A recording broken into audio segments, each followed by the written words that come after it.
In the last 90 days, over 40% of Russia's forward ammunition depots have vanished before reaching the front. Ukraine isn't just fighting an army, they're starving it. By weaponizing precision data and drone swarms, they've turned the world's largest artillery force into a paralysed giant.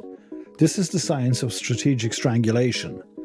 It's the story of how one explosion can trigger a system-wide collapse, a principle of warfare we saw on the Eastern Front during World War II, and its lessons are being brutally reaffirmed right now in the sprawling conflict in Ukraine. To understand it, you first have to appreciate the profound and often underestimated importance of the railway.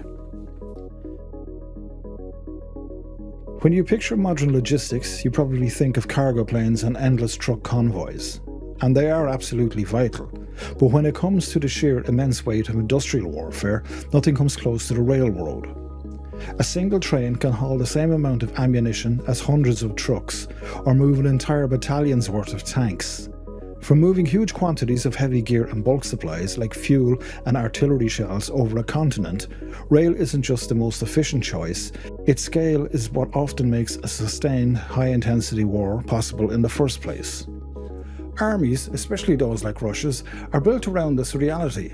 Their entire doctrine of massing forces and overwhelming firepower rests on the assumption that a vast working rail network is there to feed the front. This is both a huge strength and a profound weakness, because a network is only as strong as its most critical points, and in war, those points become targets. So what happens when somebody decides to break that steel backbone on purpose? For that answer, we can look to history.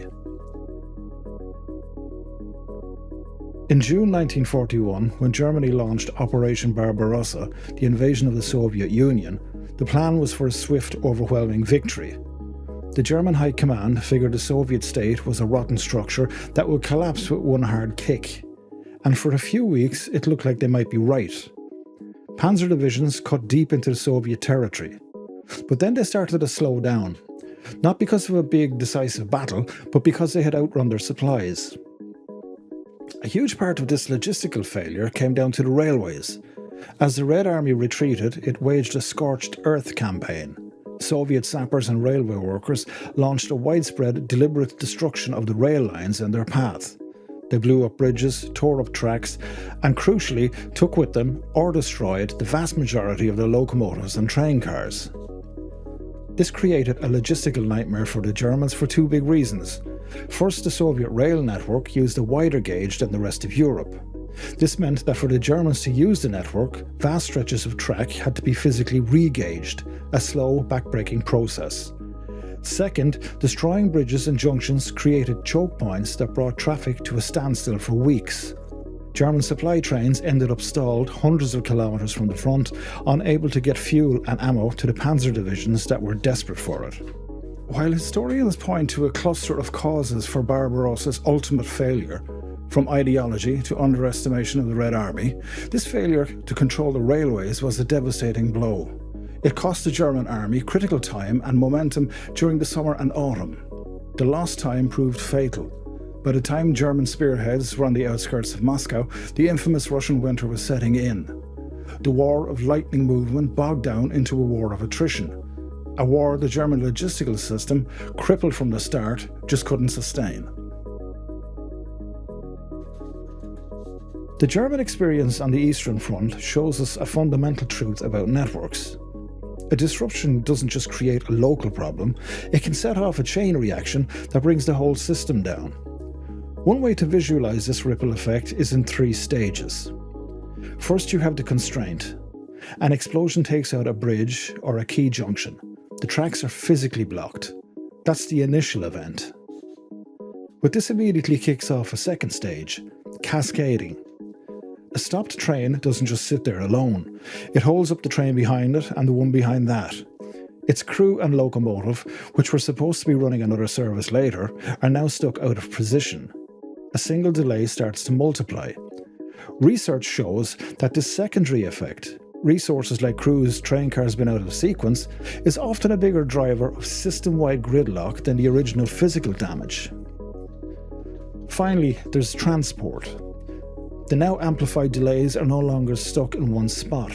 They travel geographically along service routes to totally different parts of the network, creating new bottlenecks and new problems far beyond the initial blast. It's a feedback loop that leads to total gridlock. The system just doesn't slow down, it seizes up. You can see this in civilian life too. A strike or a major failure at a single port can cause backlogs and delays that ripple across the country's entire shipping network for weeks. Now imagine that same dynamic, but instead of delaying consumer goods, it's delaying artillery shells, fuel and medical supplies for an army at the front. The principle of logistical warfare has been the central figure of the war in Ukraine since 2022. From the get-go, Russia's invasion plan leaned heavily on its rail network to supply the massive push towards Kyiv, but they immediately ran into a determined and effective campaign of sabotage. In the early days of the full-scale invasion, a mix of Ukrainian special forces, hackers and anti-war Belarusian railway workers began hitting the rail infrastructure in Belarus that was feeding the Russian assault. By attacking critical signalling cabinets, they managed to paralyse train movements for days. While the famous 40-mile-long convoy north of Kyiv stalled for many reasons, including fuel shortages and direct attacks, this paralysis of rails was a significant contributing factor to the logistical chaos that engulfed the Russian advance. Throughout the war, this rail war has continued. It's a shadowy conflict fought far from the main front by Ukrainian intelligence operatives and Russian anti-war partisan groups. They've targeted bridges, fuel depots and key junctions deep inside the Russian-occupied territories. For instance, agents from the Atesh partisan movement recently claimed an attack on a railway relay cabinet in occupied Luhansk.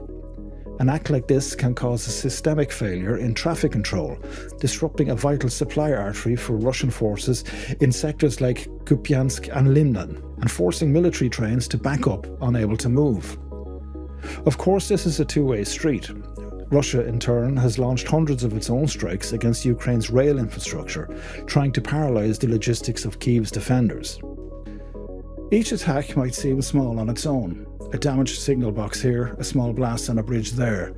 But the cumulative effect is a constant grinding pressure on Russia's logistical machine.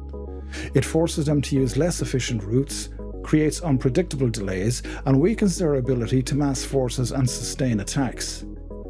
It is a slow-motion, modern version of the lessons the Wehrmacht learned in 1941.